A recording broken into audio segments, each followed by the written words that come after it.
Welcome to PFlax in the morning, episode 3.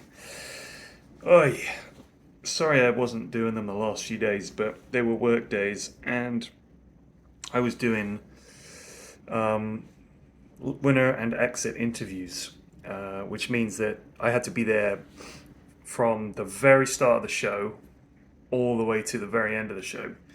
So I was just either at work or so tired I was just asleep. Because they were very long days. A lot of people have very long days. Not the casters, though. They get it easy. All right, they turn up, they do one series, they go home. Easy. But yeah, we were all basically chilling backstage at the Road to TI bit, which was at the Seattle Convention Center. Very cool building. And sort of this, such a big room. It's like huge. It's absolutely huge. Underground. I don't know how big it is. Let me think. In terms of football pitches, 10,000. Pretty sure that's accurate. 10,000 football pitches. It was big. And they curtain off bits. So you curtain off the stage area and the seating area. Then there's a curtained off sort of production area. And then just huge amount of room. So we were sort of behind there. It was good. Nice fans and, some good dotes. People complaining that the games are a bit long. I saw some Reddit posts about that. Going high ground in this patch is very hard. And we were all thinking about how could you fix that? How could you do that? How could you, make that better? And it's kind of hard to say. I think maybe some of the sort of I was thinking the towers might need to be a bit easier to kill, but then you just bring back the push meta. It's very difficult. It's very difficult. I wonder if it's just that heroes that are good at hitting buildings from a long way away are not in the meta. That's why we've seen Willow getting picked. It's hard to say. It's hard to say. Unfortunately, I am not the high quality Dota player you need for this analysis, but it's an interesting one to think about. I think balancing Dota is one of those things where it's like, why don't they just do X, But then you realize that the change you make has knock-on effects, of course, always. So people were complaining that games were over too quickly in some patches, or that it was just a push meta because it's too easy to take buildings, so you make it harder, and then going high ground is difficult. But I thought there were some decent games, I really did. So yeah, now we're down to the sort of the last 8. Some pretty good teams, and weirdly enough, the matchups it almost feels like planned. Like it's like, oh, it's these two teams. Of course, it has to be these two. And then like it's both the China teams, it's both the Europe East teams. It's good. It's good. I think it's going to be exciting. I was very sorry to see some of the teams knocked out, mainly because I like a lot of these lads. They're good. They're good lads.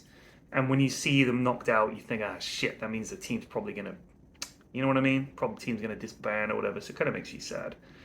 And you see them and they look a little sad as well. This is always the bad part. Normally at a TI, of course, you're in the event, so you don't have time to really think about that kind of stuff. Whereas now we've got a few days off because we don't start again until Friday. So they're just kind of around. A lot of them are leaving actually, which I completely understand.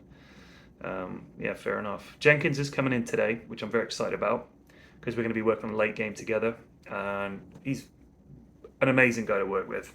Very funny, very, very smart. Comes up with a lot of ideas. It's like an ideas machine. So looking forward to working with him. Doing the exit interviews, I hope people thought I did okay.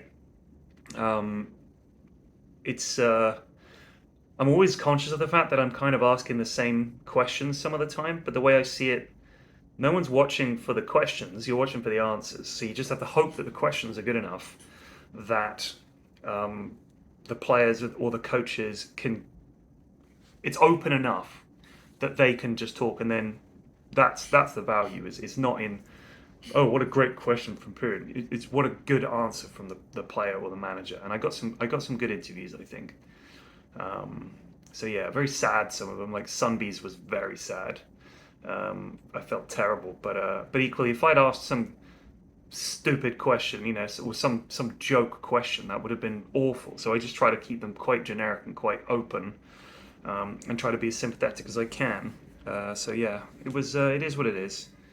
It's important that teams do it, I think, because it's a way of saying thank you to the fans. That's kind of what I wanted to use it as. So I always tried to finish on, do you have a message for the fans? And they're always like, yeah, thanks for the support and stuff like that. I think that's nice. That's nice to round the season out by being. And I try to say to them, look, what was your high point of the season? Think of the positive things that happened this year. Don't just think, oh my god, it's all over. Because if you had a really good season, that's good too. Only one team's going to win this thing. I think getting here is an achievement in itself, and having a decent finishing, that's fine. You don't need to win it to consider your season a good season. So what do I know? Um, so yeah, I don't think I've eaten very well the last few days. I think I've been eating kind of badly. A lot of stupid sweets and things, just sitting there snacking, drinking coffee. A lot more coffee than I normally drink. I normally have 1 cup of coffee a day, and I must have had like 3 or 4. So that's only on work days, I think. I'm just going to kind of chill this week, eat better. Um, but yeah, called my family this morning. It's my wife's birthday today. I'm away for that. I've missed a lot of things going to Dota events. It's like one of those things where if I was younger and unattached, I would be able to do this kind of stuff a lot more, and I wouldn't be missing out on things. Missing out on birthdays, like I've missed sometimes my kids' birthdays or my wife's birthday. I missed a wedding, stuff like this. And I think as you get older, this kind of lifestyle gets less and less compatible with being a grown up. But then again, a lot of the guys that I work with now, they're in their 30s, they've got families as well, so we're all in the same boat. I hope people understand in my family and my friend circle that it's job, it's work. Just because we're freelancers, essentially contractors, if you want, doesn't mean that we can just turn down work because we can. I think some people kind of don't really understand that this is a job, and that if I'm contracted to work, that's when I'm working, if you know what I mean. It's not like I have a Monday to Friday.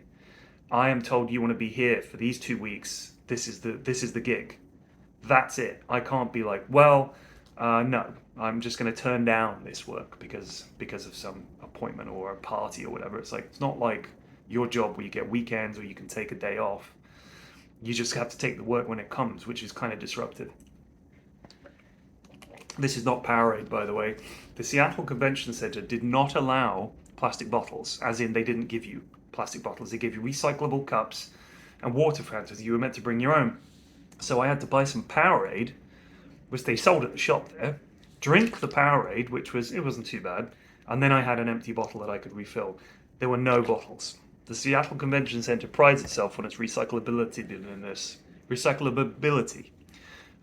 They have some rainwater catchment thing that recycles rainwater to flush the toilets. They may have a sign in front of each toilet telling you this. Very performative. I don't know how effective that is. I know the place cost $2 billion to make. $2 billion. You telling me that money isn't just going into concrete and fucking shit like that? Come on. Well, we flush the toilet with rainwater so it evens out. Load of rubbish. But it was a lovely building. All the staff there were really nice, if a little confused. They were like, what is it? It's a video game? It's like that conversation. A lot of boomers working there, fucking old people. The rest of the talent are either sleeping or a bunch of them went out to play disc golf.